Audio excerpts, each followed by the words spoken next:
this has been going on now for 9 years, is driving security dollars. That's what is driving security spending. Yeah, we say we now fear the auditor more than the attacker. And if you look at the mandated controls, they tend to be our most ancient and oldest controls against our most modern, sophisticated adversaries. So anybody in the audience have questions? I want to make sure that we get to everything you wanted to cover. Paul Roberts. Someone have a microphone? Anton? Someone named Anton have a microphone?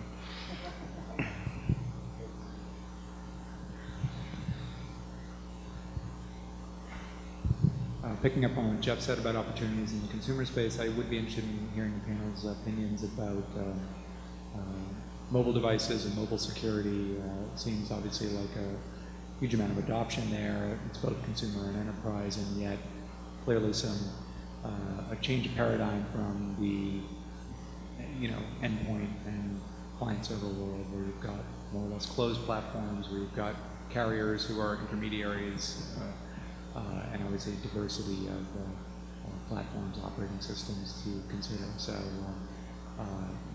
area of opportunity, I mean, there have been companies who have been burned on mobile security big time, so interested in your thoughts. So this is an interesting one, right? One would expect to have seen a lot more activity in this space and much bigger companies, right? The biggest company in mobile security is F-Secure.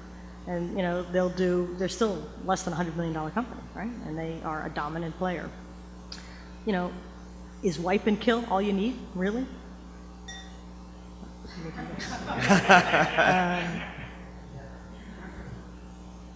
Kind of hard to argue with that, right? I mean, who cares, right? These things are like practically disposable. So it's not, I mean, I've looked at a ton of stuff, but we haven't gotten there, for all the reasons that I'm sort of alluding to. So I haven't seen anything yet that we sort of take a step back and say, okay, this is the one. I can tell you from our point of view, mobility is a top priority from a security point of view, as well as just from a management point of view, just a simple infrastructure point of view, right? So, unofficially, Cisco's corporate policy is if you take your phone to China and you land on the plane, throw it in a water bucket, because we don't want it back in our corporate environment. I'm not making that up. The issue of mobility, though, again, this is where I'm going to get frustrated by the powers that be. We're all talking about the channel semantic McAfee. Remember, those guys were touting how mobile's going to be this huge growth for them because they're going to put an AV engine in every single device out there. I'm like throwing up on these conference calls saying, you've got to be kidding me. So you've had this innovation dilemma because you've had the big guys telling the end user, oh, we got you covered with AV, which, by the way, didn't work to begin with, let alone on a small device. Of course, there's an issue with, and I wonder if Verico has an angle here, Maria, the code itself on these mobile devices. I mean, does everybody think their iPhone apps are all legitimate? You do. Fantastic. I want to hang out with you guys later. What's the rough number? How many iPhone apps are compromised? 10%? 20%? I don't think those are exaggerations. So it's just, comes down to fundamentally the same old problems, right? And the one thing on PCI I will throw in, and I agree. I think Maria started off with, I think Maria or Jeff, whoever said that it's more bad than good. The more bad, no question. The little good, maybe just awareness. And the really bad, possible good side is that my friends down in DC are getting all fired up to get more serious about legislation, which is usually bad. But if code developers start thinking about they might be liable for a change, that could be good. Stop writing crap code would be a really good starting point for half of the problems, if not 3/4 of the problems we have. So there was a question back there, and then the question I'm going to ask the rest of you to go down the line is, what's the one topic you're most excited about and would love to invest in? But in the back there?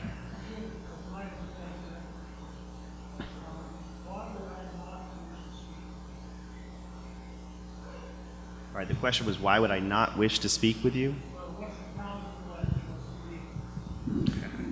Fear of rejection?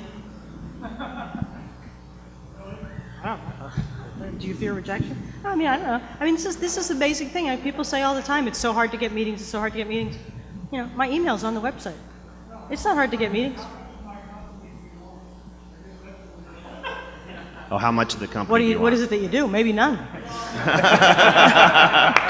Okay.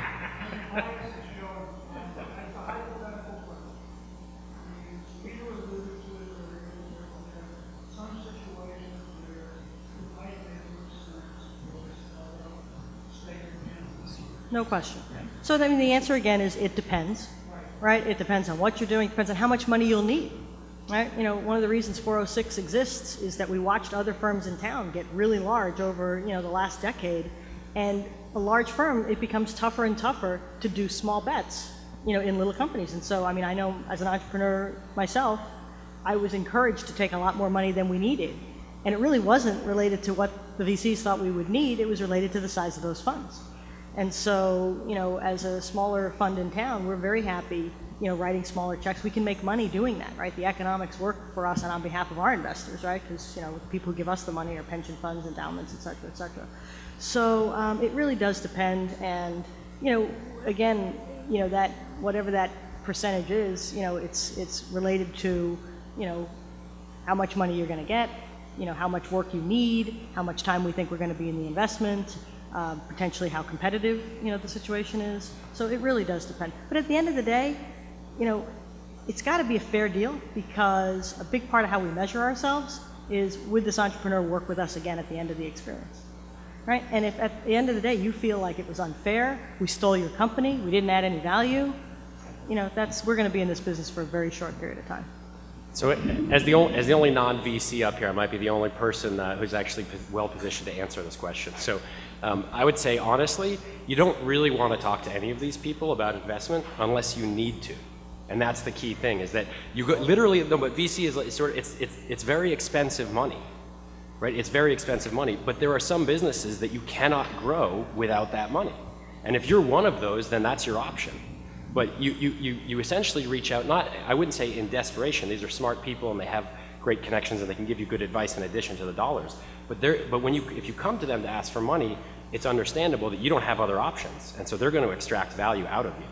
I mean, if you can grow your business with friends and family money, with customer money, with angel money, with loans or grants, it's far less expensive than venture funding. But you can't grow as quickly because you're probably not going to get $3 million of grants. You're probably your family doesn't have $3 million to give you to grow your business rapidly and build out your sales force, right? And they don't have the advice and the customer support. So basically, if you're looking to grow rapidly and you need a lot of money to get there, you probably have to talk to venture. If not, go somewhere else. That's what I would suggest. I don't know if I agree with that entirely. I think, A, I'm not really a VC, so let me back up.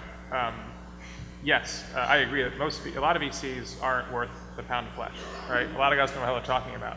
But, you know, for example, I've known Maria Serino, sits at the end of this panel right here. Good friend of mine. I've known her since she was at Garden. She's the CEO of Garden. If you think that Maria can't offer you really good advice on how to run your company, I'd laugh at you. If Maria wants half your company, I'd probably laugh at her. Playing both sides. But, you know, is Maria's value, you know, worth something? Absolutely. I mean, to sit there and think that you guys, you know, independently, any one of us can figure this all on our own is kind of foolish. You may have a great technology, a great idea, but go-to-market's an issue. I mean, Jeff mentioned Acronis. That went from $10 million to over $100 million in 3 years in sales, right? Yes, they needed money help from the capital point of view, but they also helped a lot of help in refining that model. They aced that code, quote unquote. They aced their model and became an insanely fast-growing company. Now, if you're lucky enough to be able to have access to entrepreneurs or other folks that can add that value for you, that strategic value, that board member, hey guys, I think we should do this. What do you guys think? Then by all means, if you don't need funding, then sure. But there's dumb money in VC, which by the way, half the VCs are going to die over the next couple of years in my opinion, because they are dumb money or they're just going to get tired and old and fat and go away. And there's the other ones that are smart and add value, that are going to be worth you talking to. So I won't endorse that you need to talk to VC, so I don't entirely disagree by any stretch. But I don't want to be at this binary, decision tree where you say, I'm either not going to talk to VC. There are times when it absolutely makes sense in my opinion, and there are times when it absolutely does not make sense.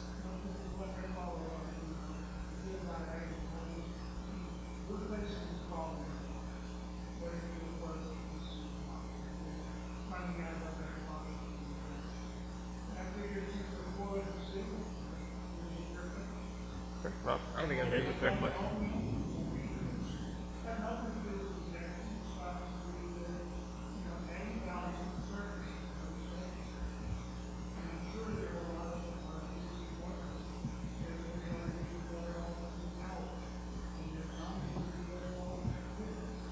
I must say 15 times a week.